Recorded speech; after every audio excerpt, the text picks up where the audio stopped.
Assalamualaikum warahmatullahi wabarakatuh. Apa kabar hari ini adik-adik kelas 11 IPA, siswa-siswi Bimbingan Belajar Erlangga Education.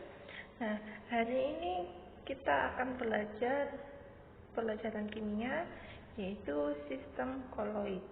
Nah, sistem koloid ini dipelajari setelah kita mempelajari asam basa, mulai dari titrasi, penyangga, hidrolisis, karena kita sudah belajar tentang asam basa dan perkumpulannya kemarin.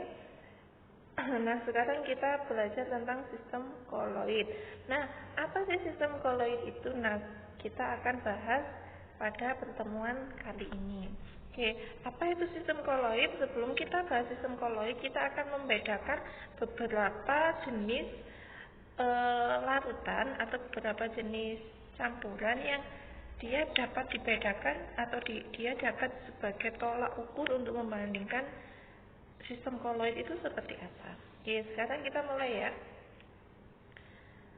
Oke, jika saya punya garam sama air, kemudian dia dicampurkan, otomatis garamnya akan apa? Ya, garamnya pasti akan larut. Kemudian dia akan membentuk larutan yang dinamakan larutan garam. Nah, larutannya itu sifatnya apa? Homogen atau heterogen? Nah, ya benar. Garam plus air itu sifat campurannya yaitu campuran homogen. Di mana campuran homogen itu saat garam dan air sudah dilarutkan, kita tidak bisa membedakan mana garamnya, mana airnya. Kenapa? Karena garamnya sudah larut. Nah, itu dinamakan campuran homogen. Yang kedua, jika saya punya pasir dan air. Nah, kira-kira kalau pasir ditambah air, dia akan larut kayak garam dan air enggak? Ya, enggak mungkin dong ya, dia pasti tidak akan larut. Nah, kalau ada pasir sama air, pasti kan nanti kalau kalian masukkan pasir dalam air, nanti terbentuk dua lapisan, dia nggak mungkin menyatu. Jadi nanti ada lapisan atasnya air, pasirnya nanti akan di bawah. Nah, itu dinamakan suspensi.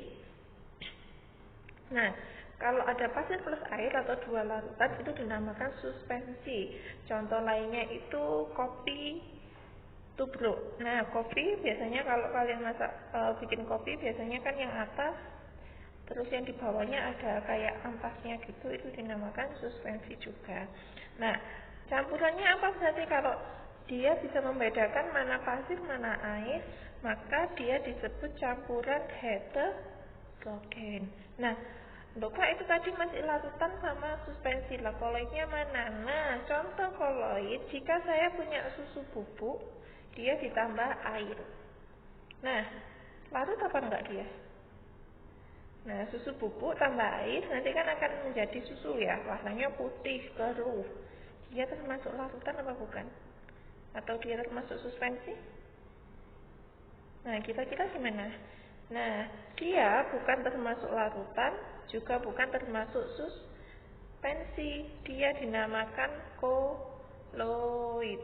Jadi koloid itu yaitu suatu larutan yang dia posisinya berada di antara campuran homogen sama campuran heterogen. Jadi dia posisinya ada di antara larutan sama suspensi. Jadi misal kalian mau disebut dia larutan, tapi saat jadi susu kan sudah dicampur, kita nggak bisa membedakan mana susunya mana airnya. Itu dinamakan koloid. Nah, koloid larutan sama suspensi itu perbedaannya gimana? Oh iya, ini dulu. Ada garam sama air, kalau dilarutkan dia jadi larutan garam. Nah, itu dinamakan larutan homogen atau larutan sejati, karena kita tidak bisa membandingkan mana garamnya saat dia masuk sudah larut dalam air. Nah, yang kedua yaitu susu, warnanya keruh. Dia disebut koloid. Nah, yang terakhir ada air sama pasir, kan nggak mungkin bisa menyatu dia. Jadi air sama pasir dinamakan suspensi. Oke, jadi sudah ada gambaran apa belum soal koloid? Sudah ya? Kira-kira seperti itu. Nah, perbedaannya kalau secara teoritis kayak gini. Perbedaan larutan, koloid, dan suspensi itu ditinjau dari diameter partikelnya, jenis campuran, kestabilan, sama cara pemisahannya. Nah, koloid itu selalu berada di tengahnya kayak gini. Nah, koloid itu selalu berada di tengah antara suspensi sama larutan. Kalau ukurannya, kalau suspensi itu kan pasti besar-besar. Dia ukurannya lebih dari 100 nanometer. Sedangkan kalau koloid, dia ukurannya 1 sampai 100 nanometer. Nanometer ya. Sedangkan larutan kurang dari 1 nanometer. Jadi otomatis dia benar-benar tidak terlihat. Oke, sekarang jenis campurannya. Kalau suspensi jelas dia heterogen. Fase terdispersi dan pendispersinya tidak dapat dibedakan, atau zat terlarut sama pelarutnya tidak dapat dibedakan. Nah, kalau koloid, dia kan misal tadi susu, dia terlihat homogen, terlihat semua campur semua. Tapi sebenarnya kalau koloid itu dia heterogen jika dilihat dengan mikroskop ultra. Jadi kita nggak bisa lihat secara kasat mata, kita lihatnya harus dengan mikroskopik atau dengan mikroskop ultra. Sedangkan kalau larutan, dia campurannya homogen, fase terdispersi dan zat pendispersinya tidak dapat dibedakan, atau zat terlarut sama pelarutnya tidak dapat dibedakan. Nah, kestabilannya jika didiamkan,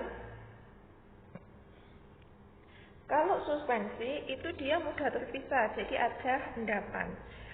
Kemudian kalau koloid dia suka terpisah atau kadang dia relatif stabil.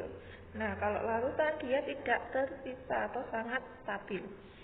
Nah, cara pemisahannya, kalau suspensi kita bisa menyaring biasa dengan kertas saring. Sedangkan kalau koloid tidak dapat dipisah dengan kertas saring. Sedangkan kalau larutan itu kita benar-benar tidak bisa membedakan atau tidak bisa menyaring. Nah, sekarang masuk ke jenis-jenis koloid. Nah, jenis-jenis koloid itu ada, yang pertama harus kalian pahami, ada fase terdispersi dan ada medium pendispersinya. Nah, jadi, jika suatu larutan itu tersusun dari komponen-komponen zat terlarut dan pelarut, maka koloid itu terbentuk dari fase terdispersi dan medium pendispersi. Nah, fase terdispersi itu kalau di larutan dia disebut zat terlarut atau yang komposisinya yang paling sedikit. Sedangkan kalau medium pendispersi itu kalau dalam larutan dia disebut zat pelarutnya. Pelarutnya berarti dia yang komposisinya yang paling banyak. Nah, contohnya air sama susu saat dicampur akan membentuk suatu koloid di mana air itu kan pelarut, berarti dia sebagai medium pendispersinya dan susu bubuk sebagai fase terdispersinya. Oke, kita lanjut ke jenis-jenis koloid ya. Oh ya, notnya fase terdispersi dan medium terdispersi. Fase terdispersi dan medium pendispersi dapat berupa cair, padat, atau gas. Jadi fasenya bisa bentuk 3, yaitu cair, padat, dan gas. Oke, kita masuk ke jenis-jenis koloid. Yang pertama, yang fase pendispersinya padat itu dibedakan menjadi 3, yaitu jika fase terdispersinya padat, cair, sama gas. Jika fase terdispersinya padat dan pendispersinya padat atau biasanya padat-padat itu dinamakan jenis koloidnya yaitu sol padat. Contohnya mutiara, kaca berwarna, campuran logam, permata, dan intan. Nah, kemudian kalau cair padat atau terdispersinya cair, pendispersinya padat, ia dinamakan emulsi padat. Kalau fase terdispersinya gas, fase pendispersinya padat, ia dinamakan buih padat. Contohnya batu apung, contohnya kerupuk. Nah, kemudian ada lagi styrofoam. Nah, ini contohnya sol padat itu yang bentuknya padat-padat, atau sangat keras itu mutiara, contohnya ada kaca berwarna. Kalau emulsi padat itu cair padat, jadi bentuknya itu padat tapi lembek. Dia contohnya ada keju sama mentega.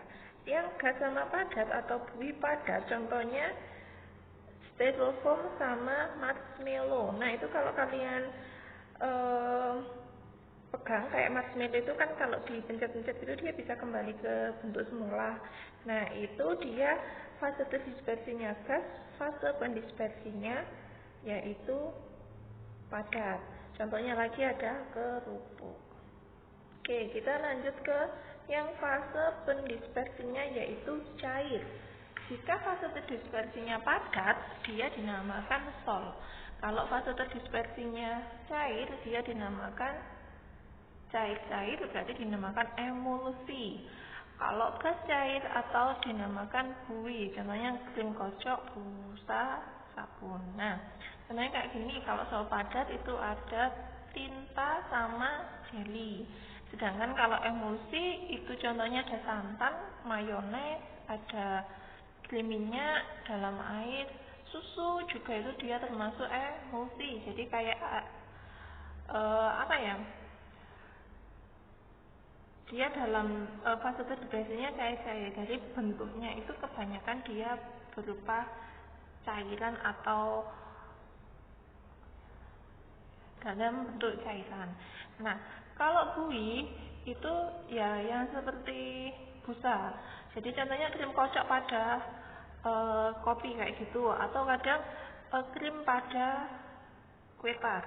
Terus ada lagi busa sabun, busa deterjen, busa sabun itu dinamakan buih.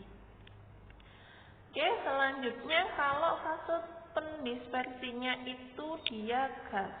Kalau fase pendispersinya gas itu ada dua jenis, yaitu terdispersi padat sama terdispersinya cair. Jadi padat gas atau cair gas. Kalau padat gas dinamakan aerosol padat. Kalau cair gas dinamakan aerosol cair. Contohnya aerosol padat itu debu sama asap. Kalau aerosol cair contohnya awan sama kabut, ada polusi, ada cairan di udara atau parfum. Nah, itu jenis-jenis koloid. Sekarang selanjutnya yaitu sifat-sifat koloid.